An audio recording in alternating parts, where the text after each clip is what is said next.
Well, today is the day I make a video I should have made a long time ago. Little box here is from Streecharger, and I'm a big fan of Streetchargers. I have one in pretty much every vehicle I built and own.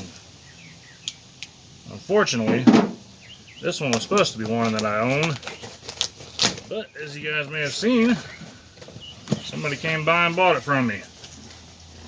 So, I guess it's going to his car now.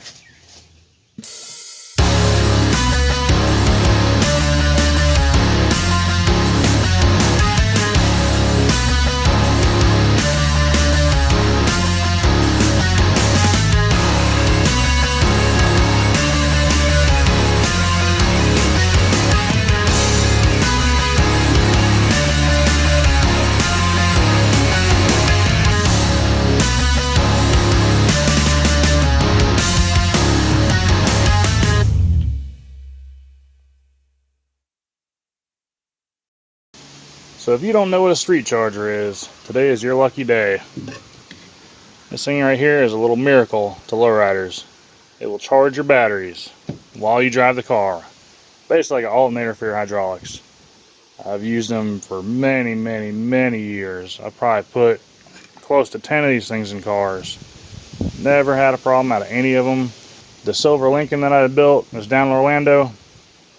I put it in there the day I built that car. He has never charged a battery.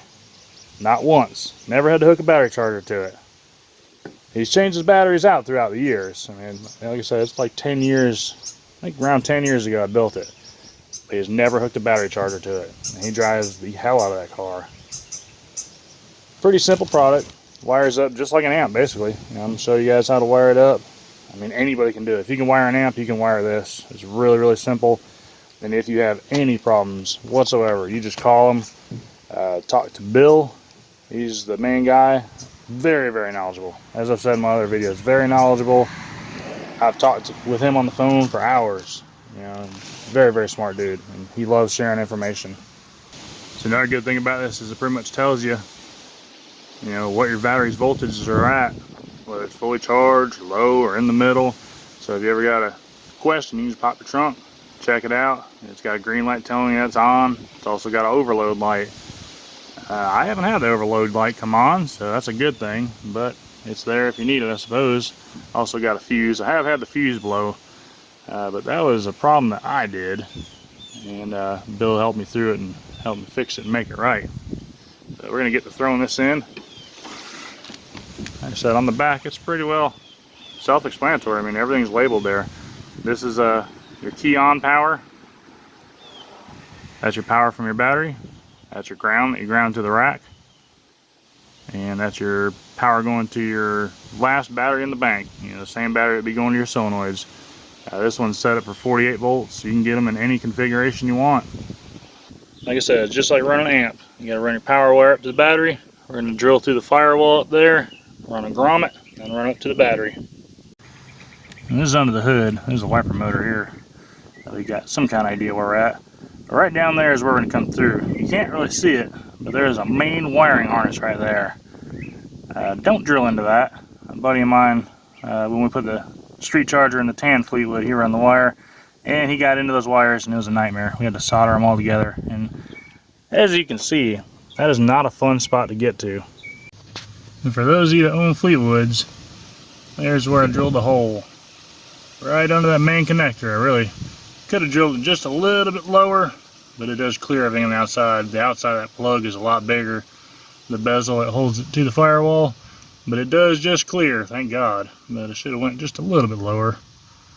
This is the passenger side right by the AC box. So if you're working off Fleetwood, that's where I run it.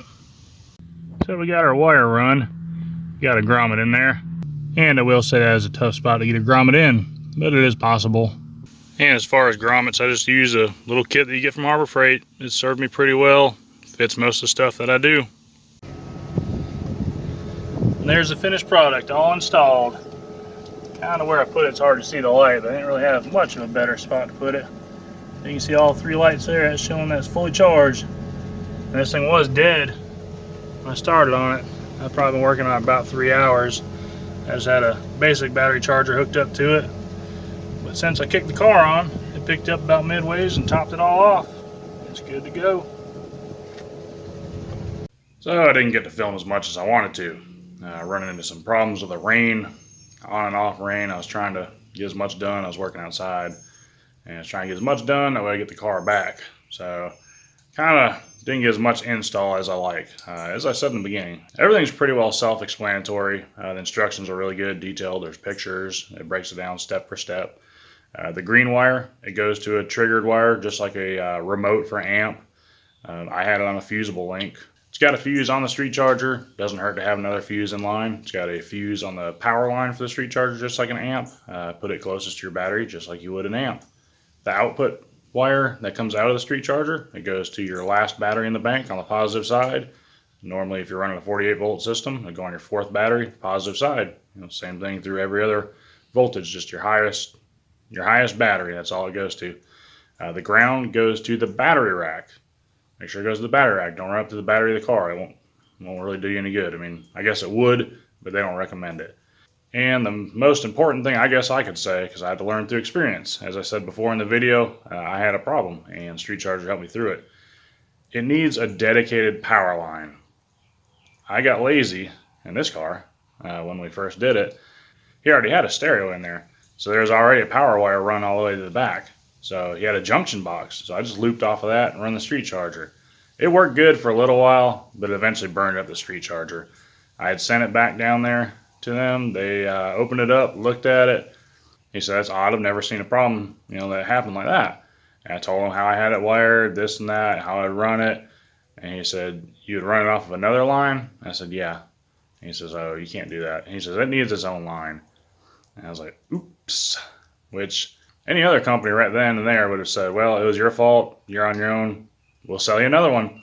But they were cool enough to fix it for me and send it back. He just kind of said, "Use this as a learning experience," which I have. So other than that, awesome products. Like I said, I've got one in that car. I got one in the blue Cadillac. I'm going to have one in my Impala. There's one in the Lincoln. And just about every other car I've built. I normally try and talk a customer into it just because it's an awesome product. Why would you not want to charge your batteries? And that's the worst part of lowriding. They're always hot. They're always ready to go. You just hop in it and drive. I don't know. But I'm going to leave it here. You want less of a headache, get yourself a Streecharger. You'll thank yourself in the end. It's cheaper than a battery charger too. People are out there buying them 8-port battery chargers, $800 some. Streecharger's not even close to that. Check it out. You're going to love it. All right. Until then, we'll see you the next time. Hit the like button, subscribe. We'll see you. What seems to be the problem?